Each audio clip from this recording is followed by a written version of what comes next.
Ngayon naman, nandito na kami sa Fiji Airlines. This is our flight from LA, Los Angeles, California, and our flight is going to Fiji. For me, mairekomenda ko talaga na napakaganda ng mga service nila na ibinigay sa amin.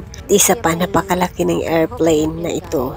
Bawat flight namin nasa gitna talaga kami ng pakpak. Kaya hindi ko talaga naramdaman na lumilipad na pala kami sa himpapawid. Dahil ang akala ko lang nagpapainit pa yung eroplano sa baba. Pero sa totoo lang, napakasarap sumakay ng malaking eroplano. At ayun, naramdaman ko na nasa taas na pala kami dahil namimigay na sila ng pagkain namin.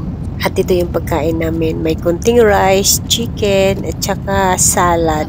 Tapos may mga sweets sila na dessert, juice, soft drinks, coffee, and tea. At ito naman si Basti ang kinakain yung sweet lang. Ayaw niya kumain ng kanin dahil hindi niya nagustuhan yung lasa kasi ibang luto kasi ang pagkakaluto ng kanin. Tapos may manok na parang hindi ko maintindihan. But anyway, dahil medyo nagugutom na talaga ako kaya kinakain ko na.